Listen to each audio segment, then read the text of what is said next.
Do you ever feel like you're just dragging through the day, maybe fighting that brain fog, or just wondering if there's I don't know, a simple, even delicious secret to feeling better?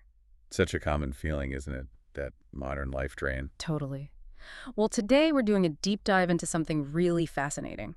It's the world of high flavonoid cocoa and its potential, maybe, to transform our health in, like, just 7 days. It sounds almost too good to be true, but there's some compelling stuff there. Right. So, our mission today is to unpack the science, look at some personal experiences, and consider the bigger picture of adding the superfood into your diet.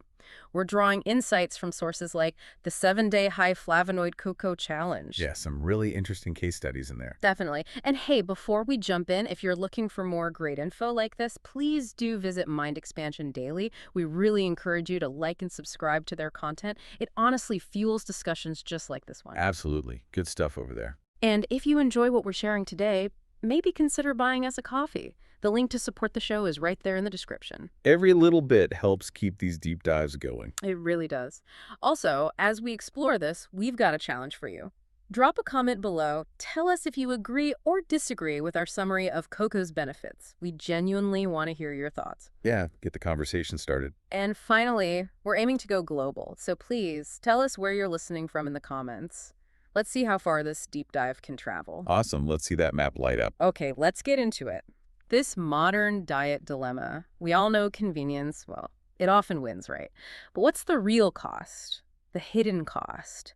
And where do these things called flavonoids fit in? That's the core issue, isn't it? What's really striking, and honestly a bit alarming, is how our diets have shifted. We're prioritizing calories over actual nutrients, these ultra-processed foods, UPFs they're called. Right, you see that term everywhere now. Exactly. They make up a huge chunk, like 60% of calories in the US, maybe 30–40% in Europe. Yeah. And this isn't just about weight gain, though. That's part of it. Yeah, the obesity stats are scary. They are. Predicted to hit 1 billion people globally by 2025. But it goes deeper. It fuels chronic diseases. The WHO links these diets to conditions causing around 41 million deaths every year. It's a massive, quiet cost. 41 million. Wow, that really puts it in perspective. It makes you think about that quick meal differently. So, okay, this nutrient gap is huge. How do flavonoids step in as a potential solution? Are they the real deal? They really are more than just a buzzword. Flavonoids are basically powerful plant compounds, antioxidants. You find them in fruits, vegetables, tea, and importantly for us today, cocoa. Antioxidants, so they fight damage in the body. Precisely. They combat free radicals, those unstable molecules that damage cells, contribute to aging, and increase disease risk. But flavonoids do more. They support heart health, improve blood flow, and some studies even suggest they can gently lift your mood. Okay, so they're important, but are we actually getting enough of them? Well, that's the problem. Most people aren't. Not even close. Think about it. Only about 12% of Americans meet the daily recommendations for fruits and vegetables, which are prime flavonoid sources. So yeah, there's a big deficiency. Only 12%. That's incredibly low. And so, among all these sources, our deep dive flags cocoa as a real standout. Why cocoa specifically? What makes it special? Cocoa, especially the high flavonoid kind, is just packed with flavanols. That's a specific subgroup of flavonoids. Things like epicatogen and catechin. These are the compounds really driving the health benefits we hear about. Flavanols, okay. Yeah, and this isn't some new fad. Scientists have been studying these effects seriously since the 90s.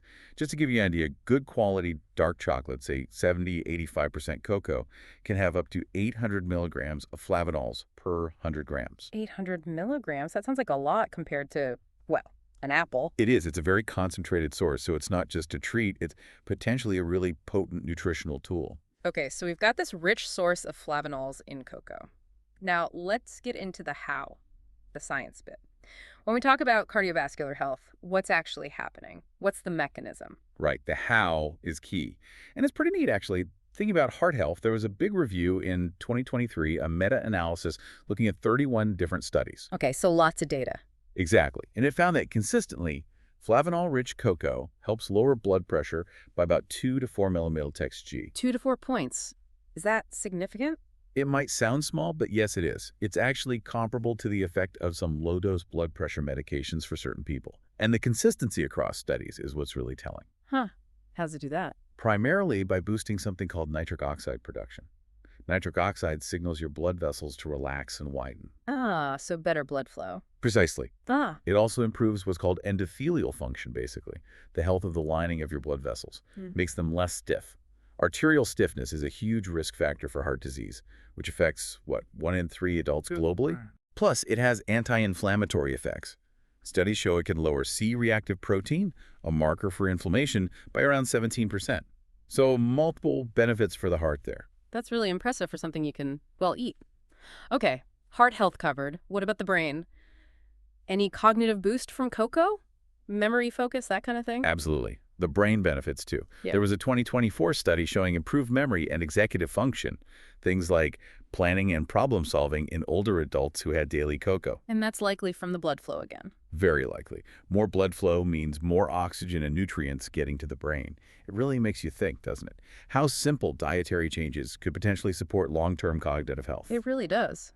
Okay, one more area, mood and stress, something a lot of us grapple with. Does the research show cocoa helping there? It does, and this part is often overlooked but really compelling. Cocoa has compounds like theobromine, which is a milder, less jittery stimulant than caffeine, and also phenylethylamine. Phenylethylamine sounds complex. It kind of is, but basically it encourages the release of feel-good neurotransmitters like serotonin and dopamine. Short-term studies have actually shown reductions in reported stress and anxiety, maybe around 10%. 10% reduction. That's noticeable. It can be, so positions cocoa not just as good for the body, but potentially as a support for mental well-being too. Emotional resilience even. Okay, so the science is solid. Modern diets are lacking. Cocoa has these flavonols. They help the heart, brain, mood. But what about real life? That's where this 7-day challenge comes in, right? Tell us about that. Yeah, this is where it gets really practical. The inspiration apparently came from stories, anecdotes, like one about a woman who felt she overcame chronic fatigue and even depression by adding cocoa daily. So this challenge was set up to see, could you feel a difference quickly? And who took the challenge? The participant was described as a 35-year-old, pretty typical Western diet, experiencing sort of moderate energy, bit of brain fog sometimes, Yeah. mild work stress, a profile that probably resonates with a lot of people. Yeah, sounds familiar. And the goal? The goal was simple. Get 20 to 30 grams of high flavonoid cocoa powder in each day. That works out to about 500, 600 milligrams of those flavonols we talked about. Using unsweetened powder was key. Right, avoiding the sugar trap. So what happened? Day by day, were things noticeable right away? Well, the very first thing was the taste. Unsweetened cocoa is quite bitter if you're used to milk chocolate. That was an adjustment. I can imagine. But by day 1 or 2, they reported a subtle mood lift. Nothing dramatic, but noticeable. Maybe that theobromine kicking in gently. Okay, early signs. Then what? Then, around day 3 to 5, things got more interesting. Reports of better focus, less of that mid-afternoon energy crash or fog. Yeah. Energy felt steadier, more sustained. Less fog. That alone sounds appealing. Definitely. And get this, on day 4, they actually measured their blood pressure. It had dropped slightly from 128/82 to 124/80. Whoa, in just 4 days. That lines up exactly with the science you mentioned. Exactly. It was a real-time echo of those clinical findings. They also reported feeling calmer, handling a stressful work meeting much more easily than usual. That's quite a package of benefits in just a few days. So how did things feel by the end of the week, day 7? By day 6 and 7, the report was feeling consistently more energized, like waking up easier, less groggy. The mood was described as noticeably brighter, even a sense of optimism. Optimism from cocoa. Well, maybe indirectly. Feeling better physically often lifts the mood, right? Yeah. They even mentioned minor aches, like from sitting too long, seemed reduced. Maybe that anti-inflammatory effect kicking in. That's fascinating. Reduced aches, too. Yeah. And obviously the report stresses it wasn't some magic cure-all, but the changes were tangible, real, and they mirrored the research pretty closely. It suggests the body can respond quite quickly. It really does. It's not like waiting months for a supplement to maybe work. And this isn't just a one-off, right? You mentioned another example. Indeed. To show it's not just one person's unique response, the source mentions Sarah. She's a 42-year-old teacher, Seattle-based, apparently struggled with chronic fatigue and mild depression for years. Okay, a different profile, longer-term issues. Right. In 2024, she started adding 20 grams of high flavonoid cocoa to her oatmeal every day. Within weeks, not days this time, but still relatively quickly, she reported about a 30% boost in energy. 30%. That's significant for chronic fatigue. Hugely significant. Yeah. Also, improved mood, better focus. And interestingly, under her doctor's supervision, she was able to start reducing her antidepressant medication. Wow, that's powerful. But important, it was medically supervised. Absolute crucial point. Her story really highlights cocoa not as a replacement for medicine, but as a dietary adjunct, a supporter, maybe even a catalyst that helps the body's systems work better and can support other positive lifestyle changes. A catalyst. I like that way of putting it. Okay, so pulling back from the individual stories, what's the big picture here? What are the broader implications for public health if more people incorporated this? The potential impact is pretty huge if you scale it up. Think about cardiovascular diseases, still the #1 killer globally, 17.9 million deaths a year.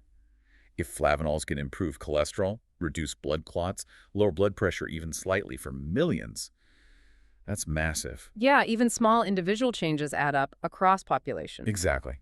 Then there's cognitive decline. Mm. Dementia affects 55 million worldwide, and that number is growing. If cocoa's neuroprotective effects and the boost in brain blood flow can even slightly slow that decline for some, again, huge implications. And mental health. Same story. Anxiety disorders affect about 4% of people globally. If compounds in cocoa can help modulate stress hormones, boost those mood regulators we talked about, Okay. it offers another accessible tool, alongside therapy and medication where needed, of course. It paints a very positive picture, but let's be critical for a second. These effects, especially the quick ones in the 7-day challenge, sound almost too good. How much could be, placebo effect? And you mentioned a catch earlier. Not all cocoa is the same. That's a really important question. Placebo effect is always a factor in self-reported outcomes, especially short-term ones. That's why relying on the broader scientific consensus from multiple well-controlled studies, like that meta-analysis on blood pressure, is key. They help confirm actual physiological changes. Right, separating hope from biochemistry. Exactly. And the catch, yes, absolutely critical. Not all cocoa is created equal, but processing makes a huge difference. That Dutching process, or alkalization, it makes cocoa less bitter, darker, but it can strip out a lot of the flavanols. So the stuff you bake cakes with might not be the health-boosting kind. Often, no. You really want to look for unsweetened cocoa powder that explicitly says it's not alkalized or Dutched. Or choose very dark chocolate 70% cocoa content, or ideally higher. And milk chocolate is probably out. Pretty much, yeah. The high sugar and milk content dilutes the flavanols and adds other things you might not want. And moderation is still key, right? 20-30 grams of cocoa powder has calories, around 200 or so. You need to factor that into your overall diet. Good point. It's not calorie-free. So for listeners thinking, okay, I want to try this, what are the practical takeaways? How do you do it right? Okay, practically speaking, aim for about 10 to 20 grams of that high-quality, non-alkalized cocoa powder daily. That translates to roughly 250 to 500 milligrams of flavanols, Which is about... about 1 to 2 tablespoons of powder. Or, if you prefer chocolate, maybe 20 to 30 grams of that really dark stuff, 70% plus. And how to get it in? Just eat the powder. Probably not the tastiest way. Blend it into a smoothie that's popular, stir it into yogurt, maybe Greek yogurt for extra protein. Or make a hot cocoa, but use minimal sweetener. Get creative. Okay, mix it in and balance it. Absolutely. Balance it with a generally healthy diet. Plenty of fruits, vegetables, nuts, whole grains. Don't expect cocoa to undo a poor diet overall. And the really crucial bit, if you have health conditions or you're on medications, especially things like MAO inhibitors. Use those antidepressants, right? Yes, a specific class. Because cocoa can affect neurotransmitters too, you absolutely must talk to your doctor before adding it regularly. Check for any potential interactions or reasons you shouldn't use it. Safety first, always. Excellent advice. Okay, so wrapping this up, what's the final verdict for someone listening thinking about their own health?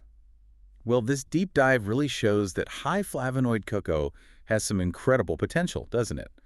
Boosting energy, lifting mood, enhancing overall well-being seems possible, and it's backed by both science and these compelling stories like Sarah's. Yeah, it emerges as a really practical and, let's face it, pretty delicious way to tackle some of those nutrient gaps in our modern diets. Right, supporting heart health, brain function, even emotional resilience. Now, it's clearly not a magic pill, not a panacea. Definitely not. Expectations need to be realistic. But it does stand out as a powerful, accessible tool if you're looking for those small changes that can make a real difference. A tasty tool for vitality. Exactly. So as we think about optimizing health, maybe looking towards 2025, could high flavonoid cocoa be a simple step for you? What's your take? Are you thinking of trying it? Or do you have other health hacks you rely on? We'd love to know. We really would. And hey, don't forget, if you got value from this deep dive, please consider buying us that coffee. The link's in the description. And definitely check out Mind Expansion Daily. Like and subscribe for more great content. Keep the knowledge flowing. Absolutely. And please leave that comment, agree, disagree, share your experience, and tell us where you're listening from. Let's see how far we can spread this conversation. Let's expand our reach and our collective knowledge together.